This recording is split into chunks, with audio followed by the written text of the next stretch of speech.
किसी समय की बात है। एक छोटे से गांव में रामू नाम का एक गरीब किसान रहता था। रामू के पास खेती के लिए एक छोटा सा खेत था, लेकिन उसमें फसल बहुत कम होती थी।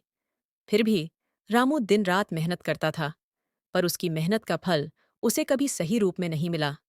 एक दिन गांव में एक साधु महाराज आए। साधु महाराज गांव वालों को आशीर्वाद दे रहे थे। रामू भी उनके पास पहुंचा और बोला, महाराज, मैं दिन रात मेहनत करता हूं, फिर भी मेरी फसल अच्छी नहीं होती। आप कोई उपाय बताइए। साधु महाराज ने ध्यान से रामू की बात सुनी और कहा, रामू, इस खेत में एक बेशकीमती खजाना छिपा है। अगर तुम सही मेहनत और धैर्य से इसे खोजोगे तो तुम्हें जरूर मिलेगा। रामू को साधु महाराज की बातों पर विश्वास हुआ। अगले ही दिन से उसने अपने खेत को खोदना शुरू किया। हर रोज वह मेहनत करता, मिट्टी निकालता, पर उसे कोई खजाना नहीं मिला। दिन बीतते गए और रामू की मेहनत और बढ़ती गई। गांव के लोग उसकी मेहनत देखकर उसे हंसी उड़ाते और कहते, अरे रामू, तू किस खजाने के पीछे पागल हो रहा है? यहां कुछ भी नहीं मिलेगा। पर रामू ने हार नहीं मानी। उसने अपना काम जारी रखा।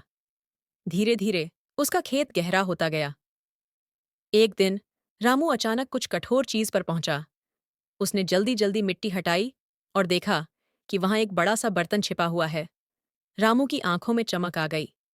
उसने जल्दी से बर्तन खोला, परंतु बर्तन खाली था। रामू निराश हो गया।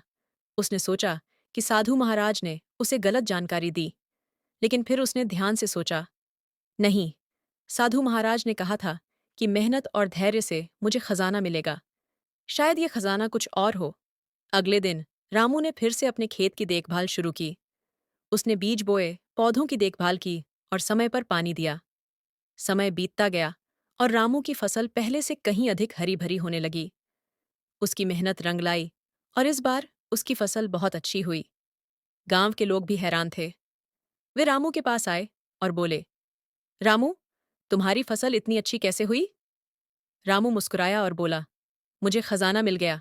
ये खजाना मेहनत और धैर्य का फल है। रामू की बातें सुनकर गांव के लोग भी समझ गए कि मेहनत का फल जरूर मिलता है।